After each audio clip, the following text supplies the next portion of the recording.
at the cross, naturally and spiritually. When Jesus hung on the cross at Calvary, there were dual views of what was happening.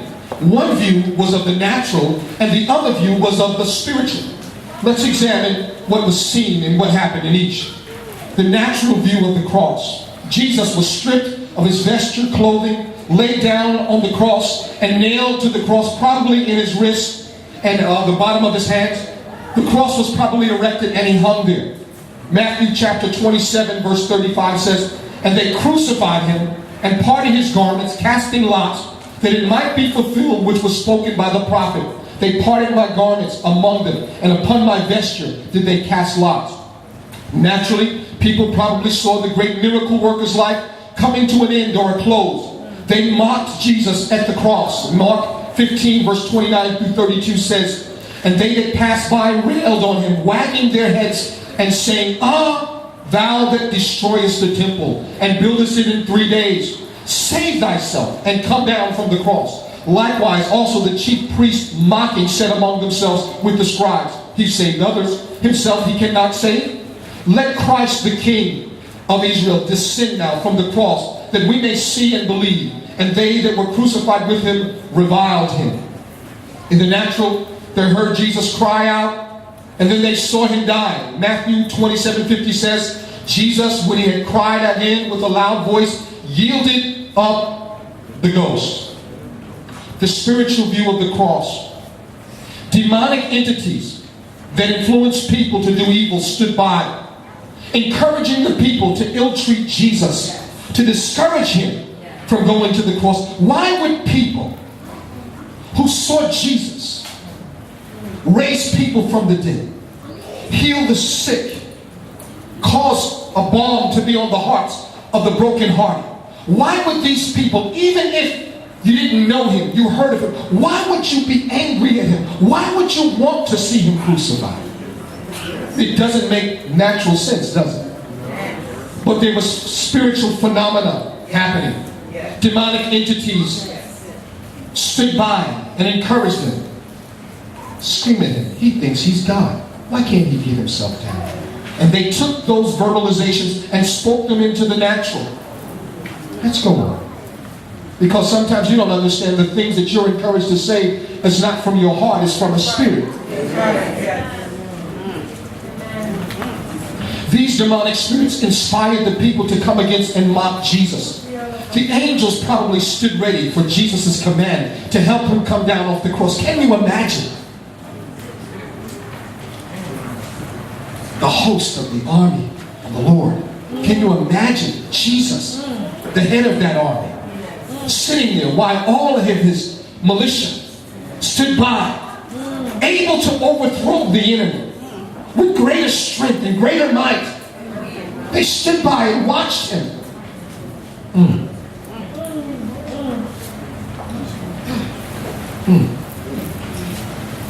I love this. Jesus said that he could just ask the Father and he would send angels. Didn't he say that? Matthew 26 verse 53 through 54 says, "Thinkest thou that I cannot now pray to my Father, and he shall presently give me more than 12 legions of angels? But how then shall the scripture be fulfilled, that thus it must be? If the angels would bear him up or catch him before he kick or dash his foot against the stone and fall, how much more must they have been at the ready to deliver him from crucifixion?" Luke 9 or 4 verse 10 through 12 it should say. When Jesus died and gave up the ghost, the spirit realm saw something different. They saw his body release his soul and spirit. So when you die, what happens? Immediately, not at the funeral, not at the burial, immediately the soul and the spirit of that person that looks just like them immediately jumps out of the body. It's no longer there. The body is laying there without the programming, the soul and the spirit. So when he hung on the cross and said, "Father, it is finished," Immediately, he stepped out of his body. Well, didn't he fall because he was up in the air? No, he didn't. The spirit realm does not function under the laws of the natural realm. Gravity had no effect on him. Let's go on. His body lay there, yet his spirit and soul was fully functional. This all happened at the cross and not at the grave.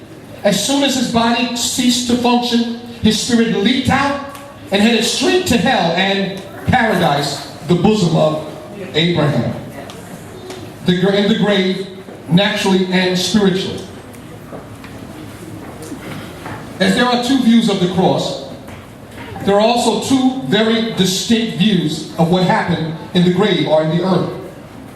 The physical body seemed to be at rest, yet the spirit man had great activity. Now, where is hell? Can somebody tell me?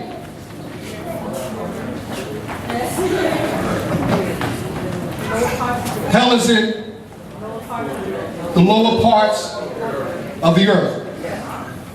So we're dealing with a law that I coined the law of dual existing dimensions. All right? So we have dual, because we know in the natural, the earth has what in it? Molten rock, lava, hot, right? But in the spirit realm, another dimension, yet keeping the same space in the spirit, it's hot, it's rock, it's sulfur based, right? But it's a little different. Let's go on.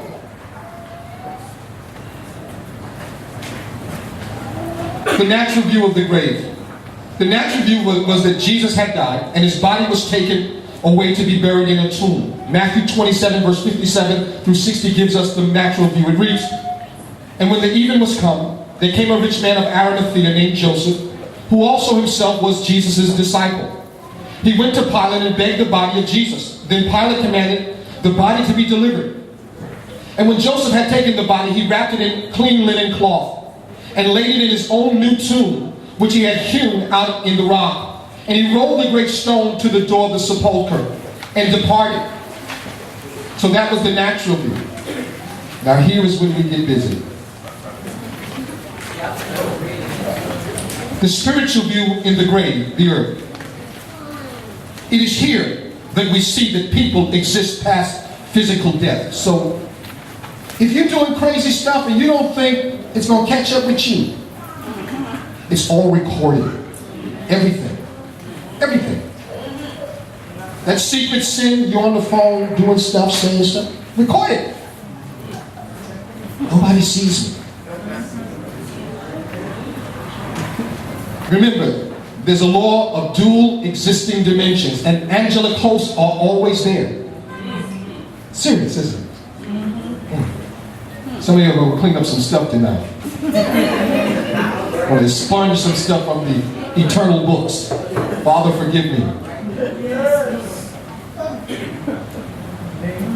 Jesus' soul and spirit did not stay in his physical body. Rather, it went to hell or paradise, which is a spiritual place in the earth. Ephesians 4:9 says, "Now that he ascended, what is it but that he also descended first into the lower parts of the earth?" All right. They're not talking the tomb. Because some of you say, that's the grave. No. You're talking physical. It's time to look into the spiritual aspects of things. Hell is a spiritual place located in the earth. King David, functioning in a prophetic role, made a declaration about the Messiah who was to die and go to hell. In Acts chapter 2, verse 27 through 31, it tells of King David's prophetic word. It reads, "Because thou wilt not leave my soul in hell, neither wilt thou suffer thine Holy One to see corruption." Who are they talking about? Jesus. So Jesus' body never decayed. If he had left his body in the grave forever, it would still never have decayed. What decays a body? No. Sin.